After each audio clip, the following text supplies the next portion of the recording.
kulanti wacan daawadayaasha sharafta leh ee ku xiran janalkan Shabeellaha Tube ku soo dhawaada mar kale iyo muuqaal cusub.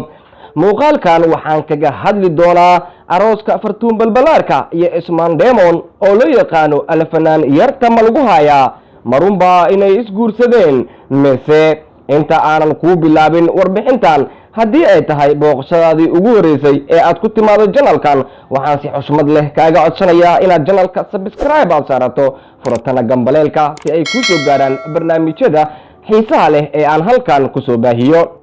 takalana waxaan maqlay Soomaalidu like kuma saartan garanaysaa fiidiyogan like saara waxaan rabaa inaad fiidiyogan like saartiin inay lacag laga ma qaadaye like iska saar ha adaan kula hadlaya adiga ninkay daawanaya inaan walaal muuse laakiin ma wali maalmihii ugu dambeeyay waxaa baraha bulshada qabsaday in ay isguursadeen amba xiriir jaceyl uu ka dhaxeeyo Fartuun Balbalaarka iyo alfanaan yarta ma lagu hayaa.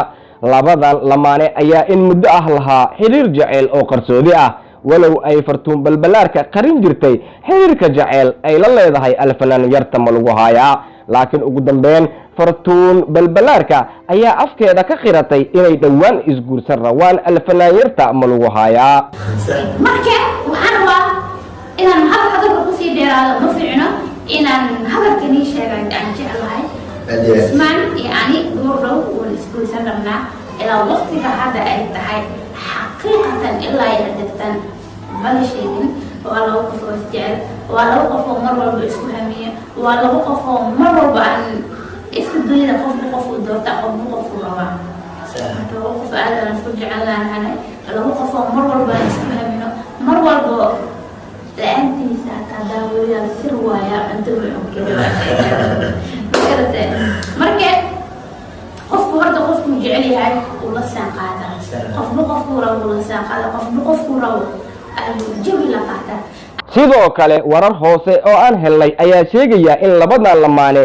uu meherkooda dhacay maalmaha soo aadanna la filayo inay dhacdo xalfad aad iyo aad u heersareesa taasoo ay ka soo qaybgeli doonaan dhammaan fanaaniinta reer Muqdisho iyo weliba YouTuberiska ku nool magaalada caasimadda ah ee Muqdisho. haddaba haddii aynu nahay bahda Shabeellaha Tube waxaynu leenahay Fartuun Balbalaarka iyo xaajigeeda alfanaan yarta ma lagu hayaa guurkiina guur khayr wiil iyo caano gabar iyo caano hambalyo hambalyo hambalyo. guurkiina guur khayr gurigiina gurinagi guurkiina guur khayr gurigiina gurinagi gurinagi gurinagi gurinagi gulo khayr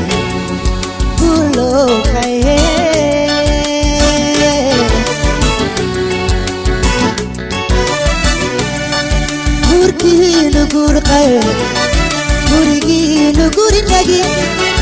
gurkiina guur khayr gurigiina gurinagi gurinagi gurinagi gurinagi gulo khayr